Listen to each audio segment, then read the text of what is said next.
Hi madam, ನಮಸ್ತೆ. ನಮಸ್ತೆ. ಹೇಗಿದ್ದೀರಾ ಮ್ಯಾಮ್? ನಾನು ಚೆನ್ನಾಗಿದ್ದೀನಿ. ಮ್ಯಾಮ್, ಇವತ್ತು RCB ಮ್ಯಾಚ್ ನೋಡಕ್ಕೆ ಬಂದಿದ್ರೆ ಹೇಗೆ ಅನಿಸ್ತು ನಿಮಗೆ? ಭಾಳ ಖುಷಿ ಆಯಿತು. ಓಕೆ.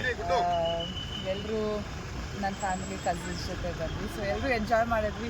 ದೇವದತ್ ಪಡಿಕಲ್ ಅವ್ರ ಪರ್ಫಾರ್ಮೆನ್ಸ್ ಆಗಿರ್ಬೋದು, ಸಾಲ್ಟ್ ಅವರಾಗಿರ್ಬೋದು, ಎಲ್ಲರೂ ದೇ ಪರ್ಫಾರ್ಮ್ ವೆರಿ ವೆಲ್. ನಮ್ಮ ಫೀಲ್ಡಿಂಗ್ ವಾಸ್ ಇಂಪ್ಯಾಕ್ಟಬಲ್ ಆ್ಯಕ್ಚುಲಿ ಇವತ್ತು ಎಲ್ಲದಕ್ಕಿಂತ. ಐ ಥಿಂಕ್ ಅದಕ್ಕೋಸ್ಕರ ನಮ್ಮ ಕಡೆ ಮ್ಯಾಚ್ ತಿರುಗಿದ್ದು ಅದೇ ಕಾರಣಕ್ಕೆ. ನಾವು ಎಕ್ಸ್ಟ್ರಾಸ್ ಕೊಟ್ಬಿಟ್ಟಿದ್ರೆ ಸೇಮ್ ಇಶ್ಯೂ ಆಗ್ತಾಯಿತ್ತು. But I think fielding was really good. So ma'am, first match ಗೆದ್ದಿದ್ದು ಖುಷಿನೇ. ಓಕೆ, ನೀವು ಸ್ಪೋರ್ಟ್ಸ್ ಅಟ್ಲಿಕ್ಕು, ನೀವು ಒಂದೊಂದು ಶಾರ್ಟ್ ಬ್ಯಾಟಿಂಗ್ ಹೊಡಿತಿದ್ರೆ ಎಷ್ಟು ಖುಷಿ ಇತ್ತು ಆ SRH ಮೇಲೆ ಹೊಡಿತು? ಇಟ್ಸ್ ಆಲ್ವೇಸ್ ಯಾವುದೇ ಸ್ಪೋರ್ಟ್ ಅದು ನನ್ನ ತುಂಬ ಕ್ಲೀನಾಗಿ ನೋಡ್ತಾ ಇದ್ರೆ ನನಗೆ F1 ಇಷ್ಟ, so if I watch that, ಅಥವಾ ಯಾವುದೇ ಬೇರೆ ಸ್ಪೋರ್ಟ್ ನೋಡಬೇಕಾದ್ರೂ ಅದೇ ಆಡ್ರಿನಲ್ ರಶ್ ಇರುತ್ತೆ. ಬಿಕಾಸ್ ನಾವು ಸಪೋರ್ಟ್ ಮಾಡ್ತಾರೆ ಆ್ಯತ್ಲೀಟ್ ಪರ್ಫಾರ್ಮ್ ಮಾಡಿದಾಗ ಆ ಫೀಲಿಂಗ್ ಯಾವಾಗಲೂ ಒಂದೇನೆ.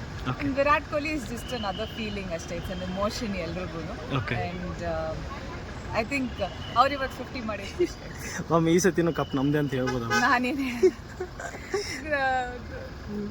One match at a time ಅಷ್ಟೇ. Okay, thank you ma'am. Thank you.